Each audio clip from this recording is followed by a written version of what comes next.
Uno resulta sorprendente entender la perspectiva, ¿no? la prisma de ciertos periodistas respecto a la situación, respecto a la política de ahorro energética y el tema de las transferencias como una colusión y una aproximación a Isabel Díaz Ayuso.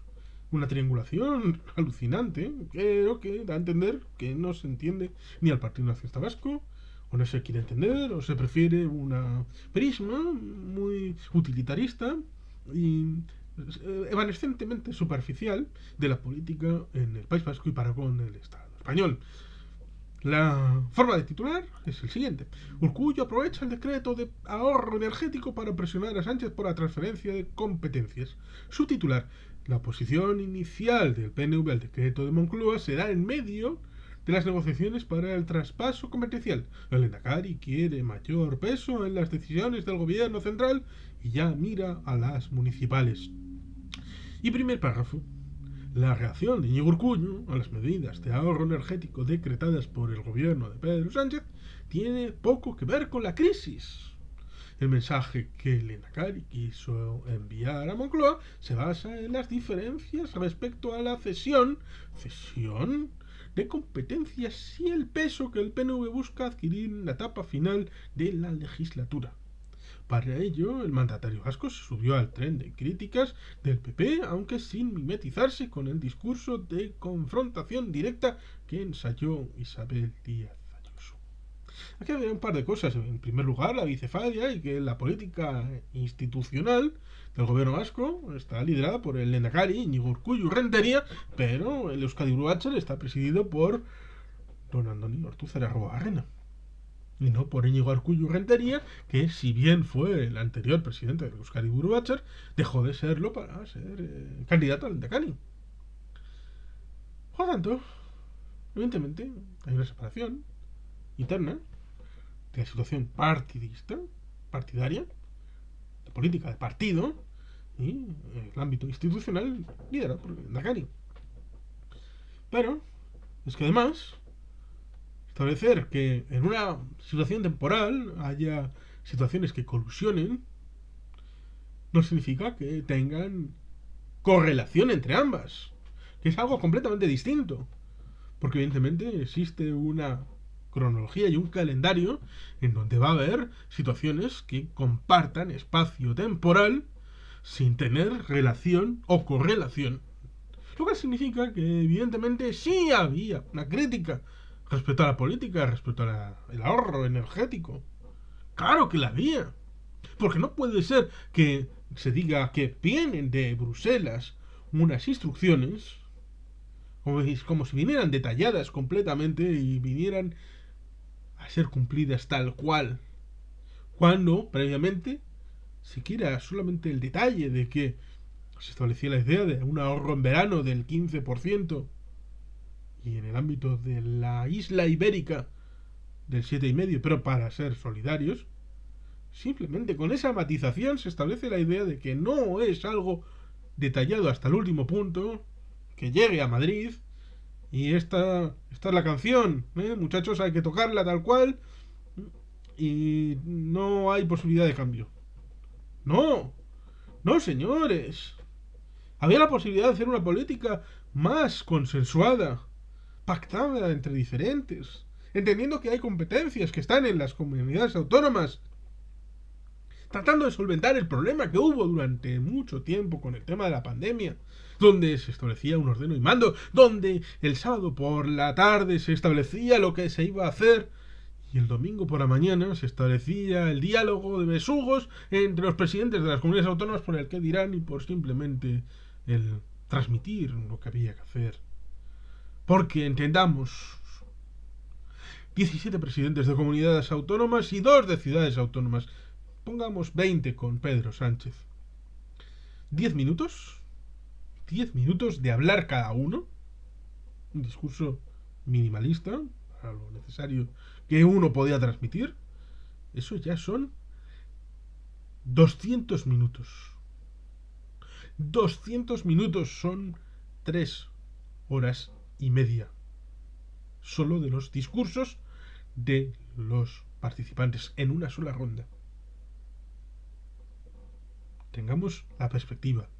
¿Qué capacidad de diálogo cuando era un monólogo de cada presidente de comunidad autónoma para decir lo que están haciendo y simplemente poner en común? Y el presidente decir lo que había decidido unilateralmente el sábado, es decir, el día anterior. Cuando en teoría las decisiones debían de asumirse después de quien tenía la competencia, que son las comunidades autónomas. Decisión pactada por el PP y el PSOE, que decidieron acabar por la transferencia a todas las comunidades autónomas de las competencias de sanidad. Que no son cesiones. No son cesiones, son competencias que son parte intrínseca del entramado institucional. Otra cosa es que en el caso del País Vasco esté el sistema de concierto y haga eso especial. ¿Por qué? Porque, a diferencia de otras comunidades donde se debe de hacer la transmisión de los medios materiales, ya sean materiales o personales, se tiene la especial circunstancia en donde, ciertamente, las competencias son parte del País Vasco. Pero, para ejecutar esa transferencia, que ya está en el estatuto y ya es del País Vasco, debe hacerse sobre cosas reales. Y el Estado existía antes del Estatuto de Gernika y tenía medios materiales y personales referidos a esa competencia. Se podría hacer desde cero, con realidades nuevas, pero sería un gasto duplicado, porque en el ámbito del Estado español, en el País Vasco, el sistema de concierto, el País Vasco paga el 6,24% de las competencias no transferidas formalmente, en cuanto a medios y materiales y personas. Por tanto, estaría pagando el 6,24% de lo que el Estado gasta, con independencia del lugar donde lo gaste. Por eso el País Vasco ha pagado más de 300 kilómetros de tren de alta velocidad en el ámbito de España sin tener un solo centímetro en funcionamiento en el País Vasco. Y por otro lado, estaría pagando la gestión de esa competencia unilateralmente desde el País Vasco. Es decir, estaría duplicando el gasto, lo cual es absolutamente imposible de concebir para un concepto siquiera liberal o democristiano de la política. Por lo tanto, es algo que no se ha hecho por responsabilidad. Pero, evidentemente, esa cesión, llamada mal, esa forma de reconocimiento de la transferencia de los medios para la ejecución de esa transferencia, que formalmente ya es parte del patrimonio de los Países Vasco, del gobierno y de las diputaciones, evidentemente necesita una valoración del dinero que va a dejar de traerse del ámbito del cupo, del pago de las competencias no transferidas, para ser ejecutadas dentro del presupuesto de las instituciones vascas. Y esa negociación es dura y compleja, mucho más compleja que las negociaciones, por ejemplo, ha tenido Canarias para la transferencia del litoral, cosa que se ha hecho recientemente. Cosa que el País Vasco tiene reconocido en su estatuto y todavía no se ha hecho. Lo mismo que competencia de transferencias de ferrocarriles, como aeropuertos y puertos de prioridad, de especial significación, como la de la seguridad social, artículo 18.2b, transitoria quinta del Estatuto de Gernika, y en el ámbito del mejoramiento del fuero, en el artículo 54 está mucho mejor explicitado, porque evidentemente el Estatuto de Gernika es del año 1179 y el Estatuto Navarro es de 1982, por lo tanto hubo 3 años en personarse en la perfección de la fórmula respecto a la fórmula de la seguridad social, para incorporarlo dentro del articulado, donde de una forma mucho más clara y nítida y transparente vayan al artículo 54, el mejoramiento del fuero. Por lo tanto, por un lado, no son cesiones de competencias, son competencias titulares del País Vasco que necesitan el complemento de los medios materiales y personales, y eso debe de cumplirse. Debería haberse hecho hace 42 años, pero se hace ahora. Más vale tarde que nunca. Y por otro lado, está el hecho de que sí hubo críticas a la forma de ejecutar las políticas de ahorro energético cosa que hace singular la posición del País Vasco del Lehendakari Iñigo Urkullu. Otra cosa es que la posición del Partido Nacionalista Vasco y del gobierno vasco en los diferentes ámbitos de política establezcan que haya peticiones en varios sentidos y en varios frentes para con la misma persona, como es Pedro Sánchez Pérez Castejón. Pero es que el día 30 de diciembre del 2019 se estableció un pacto para la investidura de don Pedro Sánchez Pérez Castejón, que fue el día 4 de enero del 2020, sin saber lo que venía al de tan solo 2 meses. Pero se establecían cauces de comunicación y de diálogo para con el grupo vasco que no se han cumplido. Respecto al respeto, la prioridad, la antelación del diálogo, no la antelación para pactar primero con nosotros y después hablar con los demás, no, la situación para que el diálogo fuera fluido y para que la conversación fuera rica y previa a la presentación de los proyectos ante el Consejo de Ministros y mucho antes, evidentemente, que la presentación ante el Pleno del Parlamento, del Congreso de los Diputados, sin haber hablado con tus socios y tener al albur la situación de si va a ser aprobado la traslación de tal decreto ley o si va a ser aprobado tal proyecto de ley sin haber tenido la cortesía de haber hablado con tus presuntos socios en la idea de que tienes 150 diputados apoyándote como diputados del gobierno y tienes 200 enfrente. Tienes 200 enfrente. Que alguno en principio es más favorable a las posibles tesis del gobierno, pero formalmente diputados que apoyen al gobierno son 150. Y no han votado a ninguno de esos 200 que están enfrente para que den gratis el apoyo al gobierno más progresista y chachiguay del mundo, porque se presentaron con un programa electoral distinto. Un programa que los electores de esos 200 diputados, ciertamente, con independencia de las siglas con las que se presentaron, merecen un respeto y merecen una consideración de aun con cuanto esos diputados querrán que algo de esos programas electorales pueda conseguirse, o por lo menos esa es la teoría. Otra cosa es luego lo que esos diputados y esos grupos parlamentarios hagan en una confrontación útil o inútil, dura o pragmática, en la idea de que esos, con su programa electoral, con su grupo parlamentario, en principio, plantean, ¿vale? Tú eres el gobierno y en mi circunscripción votaron algunos por ti, pero me votaron también a mí. Con este programa, que no era darte un cheque en blanco, sino decirte, mis prioridades son importantes. Podemos hacer jumelaje para incorporarlas dentro de este proyecto de ley, este decreto, lo otro de más allá. Eso es importante. La forma es el fondo en la democracia. Y eso ha pasado con el tema del decreto de ahorro de energía. Se ha dicho, no. Esta es la única forma. No se puede hacer de ninguna otra manera. Es así o la nada. ¿Cómo que así o la nada? Eso no es aceptable. No es posible, no es pensable, no es realista.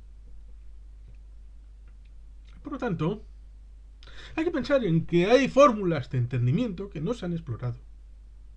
Y por eso el Lehendakari y también el Partido Nacionalista Vasco ha sido crítico con el ámbito del llamado ahorro energético. Porque ni las formas ni el fondo han sido buenos. Y esto es una constante con este gobierno. Que piensa que la gente, pues ser el gobierno más chachiguay, más progresista de la historia de España, debe de ser apoyado gratis porque mira enfrente. Pero si enfrente hay un Doberman, no me puedes hacer comer brócoli solo porque mira el Doberman. No,